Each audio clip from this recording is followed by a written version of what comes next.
Okay, that's our recipe for today. We are cooking cheese risotto with ratatouille. So there's all your ingredients. Okay, I'm sure you know the drill by now. Hygiene first, long hair tied up, wash hands, and if you've got gel nail polish on, wear some gloves. Okay, so they're the instructions that we're going to follow to make this. Risotto, very versatile. You can put pretty much anything in a risotto. But this is going to be a vegetarian one. You might mind get a bit closer. Okay, we're going to first cut up our pepper. So I tend to do that by cutting quite close to the outside so we don't get as many of the seeds as possible. We don't want the seeds in there. Okay, and then just cut that bottom bit off. And you're going to push all that to one side.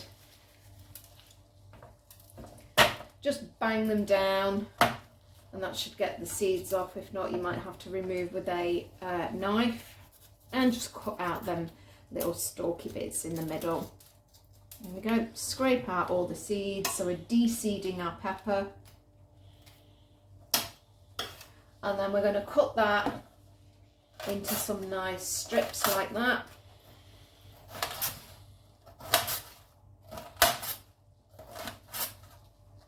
And just do that for the whole of the pepper.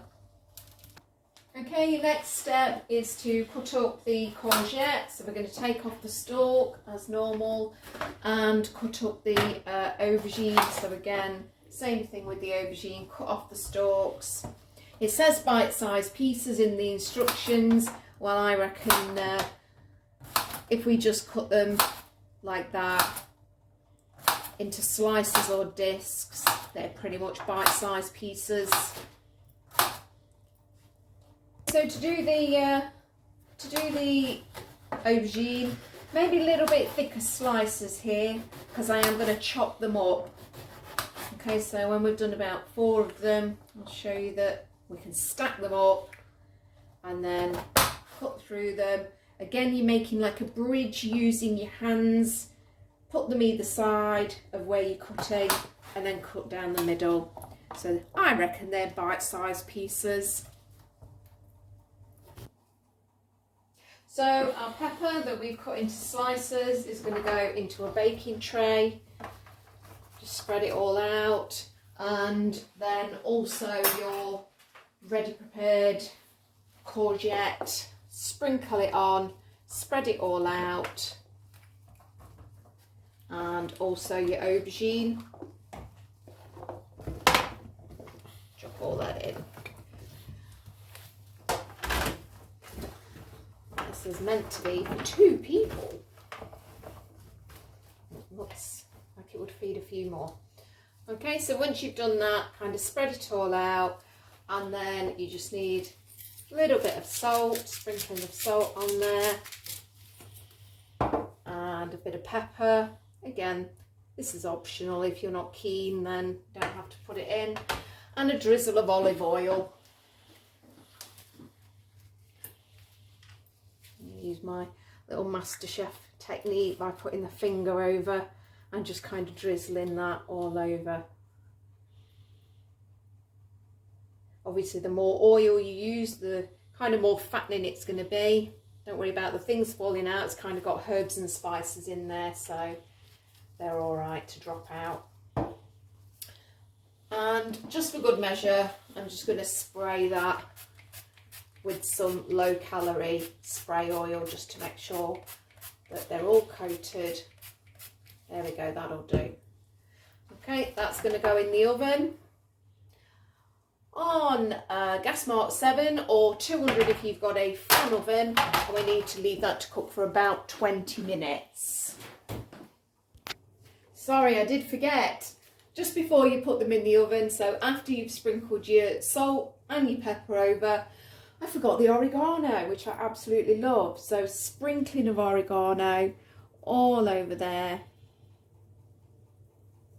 There we go. Now it's ready to go in the oven. 20 minutes. Gas mark 7, 220 if you've got a normal oven, but about 200 if you've got a fan oven like me. Okay, so next stage is to cut up your onion quite finely. We've done this in every video I think so far. Onion is like the king of foods, it's in everything. So just make sure you're cutting off both your ends, peel out the outer edges and cut in half that kind of way. I've got one left over from yesterday, so I'm going to chop that one. So again, in the same way that I've shown you, not quite to the end. Just be careful again of your fingers, and as with everything, if you are struggling, get an adult to help you. There we go. Turn it round the other way and just make sure that you keep your fingers, we're making like a bit of a claw here and moving it back as we cut down our onion. Okay, so now we're going to fry our onions. So a little bit of oil, whichever oil you're using, in the bottom of your pan there. Kind of a medium-ish heat. We don't want them to burn because I'm going to be doing some other things while these are cooking.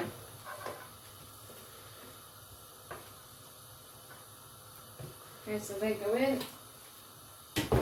And we're going to stick the kettle on and boil that because we're going to be making our stock solution soon. But while these cook, if you've got garlic cloves, you'd be chopping them up. I haven't got garlic cloves, as you know. I like to use the paste, it's a bit easier. So we're going to use that later on. So I've got some vegetable stock here, some stock cubes, got old ox out. So we'll sprinkle that into our jug. These ones actually do break up. I'm just going to give my onions a stir. I can hear them sizzling. I'm trying to multitask here and do my stock, but at the same time as cooking the onions. So if you think you're struggling a bit with that, maybe just turn the heat down a little bit and then they won't burn. So I'm going to do 2 stock cubes, 2 veggie stock cubes, and I'm going to add about 800 millilitres. I've actually drawn a black line, you can see there, so I know where to stop. There we go, that's about 800 ml. And we're just going to give that a bit of a stir. And that's going to dissolve. Okay, so the onions are pretty brown and softened up now. So I'm going to add a bit of a sort of knob of butter there. It's going to melt. There we are. And at this point, you would probably add your garlic. So I'm going to add my garlic in. I'll do it from that side. 3, 4. I reckon about 5 or 6 blobs is good. That's a good measurement, isn't it? Blobs. And then we're going to add some Arborio rice. Now it says 160 grams. I have no idea how much that is. I'm just going to chuck in probably about 3 or 4, maybe handfuls. 1, 2. I reckon that's enough for me and my husband. Okay, turn the heat up a little bit and start to fry that for about a minute, I would say. Go. Okay, so that's been cooking for about a minute or so. Now the thing with risotto is you've kind of got to stay with it now until it's cooked. So you add a little bit of stock, give it a stir, and you're kind of periodically now stirring it every now and again until the stock evaporates. Once it's evaporated, you're just going to keep adding a little bit at a time, maybe about 100 ml at a time. Keep stirring again and you're pretty much going to stir and be doing this for about 25 minutes, because if you don't cook your risotto long enough, when you bite into it, it'll still be hard in the middle, which is not nice. So it does need to cook for about 25 minutes at least, I'd say. 25 minutes, half an hour. Okay, mine's evaporated, so I'm going to add a little bit more. If you think it's evaporating a bit too quickly and it's not going to last half an hour, just turn your heat down a little bit. Okay, so that's kind of going to simmer for the next 25 minutes to half an hour, with you just adding little bits every now and again. Okay, so as you can see, it's quite nicely bubbling away there. So that's how it should be bubbling. It's probably got another 15 or so minutes, maybe 12 minutes to go. So in the meantime, just going to leave that for a minute. I've boiled the kettle and I need 100 millilitres of water. And we're going to dissolve a good big tablespoonful of tomato puree into that. There we go. Maybe a little bit more. Have to get out.